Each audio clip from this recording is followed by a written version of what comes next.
Hello students, O2IAS academy में फिर से आपका बहुत बहुत स्वागत है। जैसा कि आप जानते हैं, आपके प्रीलिम्स पेपर को टारगेट करने के लिए हमने यहाँ पर आपके लिए एक इनिशिएटिव को लॉन्च किया है, जिसके अंदर हम डेली के जो करंट अफेयर्स हैं उसको MCQs के द्वारा प्रैक्टिस करते हैं।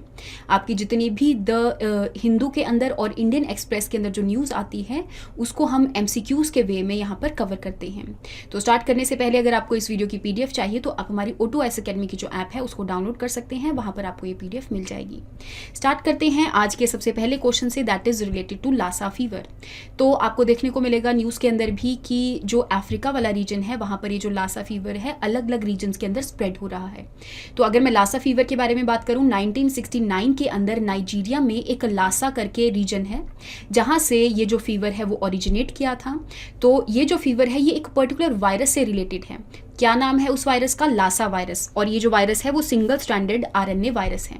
आपको वायरसेस की अगर मैं बात करूं तो आपको अलग अलग टाइप ऑफ जेनेटिक मटेरियल के ऊपर बेस्ड अलग अलग टाइप के जो वायरसेस हैं वो देखने को मिलेंगे।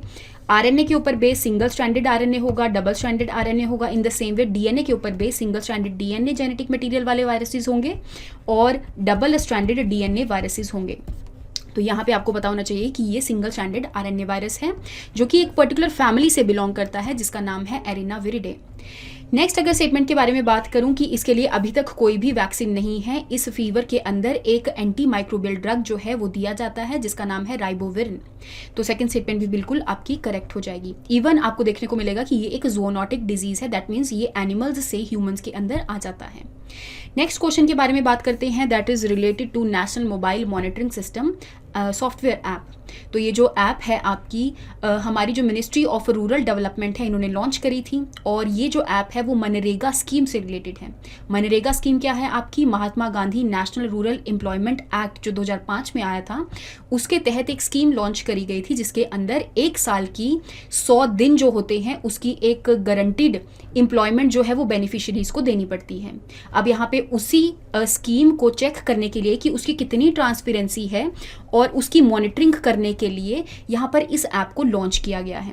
इस ऐप में जितने भी वर्कर्स होंगे वो यहाँ पे अपनी रियल टाइम अटेंडेंस देंगे और अपनी फोटोज़ को जियो टैग करेंगे। तो दैट मीन्स जहाँ पर भी वो काम कर रहे हैं वो इस सॉफ्टवेयर के अंदर अपलोड हो जाएगा विद फोटोज़। ठीक है, तो फर्स्ट स्टेटमेंट आपकी बिल्कुल सही है।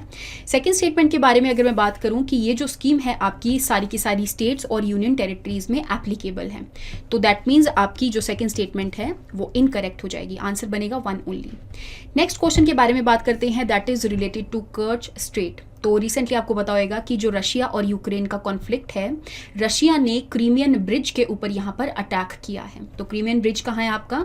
तो यहाँ पे आपको देखने को मिलेगा कि this is Ukraine, this is Russia, this is Black Sea और यहाँ पे क्रीमियन पेनिनसुला है आपका। और ये जो सी ऑफ एजोव है और ब्लैक सी को बीच में कनेक्ट करने वाली जो आपकी रीजन है, यहाँ पर आपको कर्च स्ट्रेट देखने को मिलेगी। यहाँ पर ही आपका क्रीमियन ब्रिज है, यहाँ पर इन्होंने रशिया ने अटैक किया है। तो दैट मीन्स जो कर्च स्ट्रेट है that is located between Azov Sea and Black सी।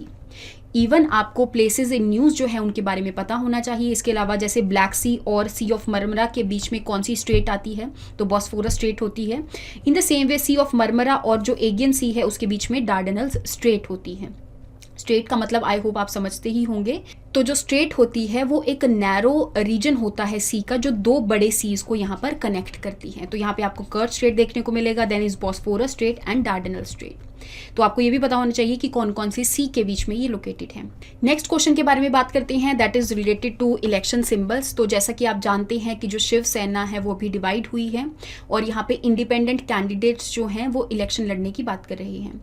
तो बेसिकली अगर मैं इलेक्शन सिंबल्स के बारे में बात करूँ तो जो इलेक्शन कमीशन ऑफ इंडिया है वो एक पर्टिकुलर ऑर्डर के द्वारा ही यहाँ पे अनरिकॉग्नाइज्ड, रिकॉग्नाइज्ड और इंडिपेंडेंट कैंडिडेट्स को सिंबल्स प्रोवाइड करते हैं। तो ये पर्टिकुलर ऑर्डर कौन सा है? Election commission reservation and allotment order 1968। तो इसके तहत ही इलेक्शन सिंबल्स को दिया जाता है। तो यहाँ पे जो भी अनरिकॉग्नाइज्ड पॉलिटिकल पार्टी होती है या फिर इंडिपेंडेंट कैंडिडेट होते हैं तो उनको फ्री सिंबल्स जो हैं 3 फ्री सिंबल्स चूज करने पड़ते हैं और ये इलेक्शन कमीशन को देने पड़ते हैं। इलेक्शन कमीशन अल्टीमेटली एक जो सिंबल है उनको एलोकेट कर देती है। In the same way second statement है आपकी कि अगर एक सिंबल एक से ज़्यादा पार्टी ले सकती है यहाँ पर, तो लेकिन वो जो दोनों पार्टीज़ हैं वो एक पर्टिकुलर स्टेट के अंदर नहीं होनी चाहिए, एक दूसरे की कंटेंडर्स नहीं होनी चाहिए। That means the same symbols जो है दो अलग अलग पार्टीज़ ले सकती हैं, वो दोनों जो पार्टीज़ हैं वो अलग अलग स्टेट्स में होनी चाहिए। तो सेकेंड स्टेटमेंट भी बिल्कुल आपकी करेक्ट हो जाएगी। तो यहाँ से आपका आंसर बनेगा बोथ 1 and 2। नेक्स्ट क्वेश्चन के बारे में बात करते हैं, that is related to Modhera temple. तो जैसा कि आप जानते हैं कि हमारे जो प्राइम मिनिस्टर जी हैं वो मोधेरा टेम्पल में विजिट करने गए थे, तो उसके रिगार्डिंग ही आपको यहाँ पे 3 स्टेटमेंट्स प्रोवाइड करी हैं। जैसे कि अगर मैं फर्स्ट स्टेटमेंट के बारे में बात करूँ कि जो मोधेरा टेम्पल है वो किंग भीमा ने 11th सेंचुरी के टाइम पे बनाया था, और जो किंग भीमा 1 हैं वो सोलांकी डायनेस्टी से बिलोंग करते हैं, गंगा डायनेस्टी से बिलोंग नहीं करते। इवन आपको मोधेरा टेम्पल के आसपास एक रिवर दिखेगी जिसका नाम है रिवर पुष्पावती, और जो मोधेरा टेम्पल है वो एक पर्टिकुलर डीटी को डेडिकेटेड है। किसको डेडिकेटेड है? सूर्य देवता को, दैट मीन्स सन गॉड इन मोधेरा। तो सेकंड स्टेटमेंट भी बिल्कुल आपकी सही हो जाएगी। तो थर्ड स्टेटमेंट के बारे में बात करूं अगर मैं, तो जो मोधेरा टेम्पल है उसके अंदर जो सन की रेज होती हैं वो इस तरह से आती हैं, जैसे अगर मैं बात करूं इक्विनॉक्सिस के बारे में। इक्विनॉक्सिस का मतलब होता है कि जिस टाइम पे जो सन है वो बिल्कुल इक्वेटर के ऊपर होता है, और साल में ये 2 बार आपको देखने को मिलेगा, एक 22 सितंबर वाले दिन और एक 20 मार्च वाले दिन। तो जिस टाइम पे सन इक्विनॉक्स पे होता है तो उस टाइम पे मोधेरा टेम्पल के ऊपर जब फर्स्ट सन रेज आती है और अल्टीमेटली उस सन रेज से पूरा का पूरा जो टेम्पल है वो लाइट कर जाता है। तो ये भी आपकी जो स्टेटमेंट है वो बिल्कुल सही हो जाएगी।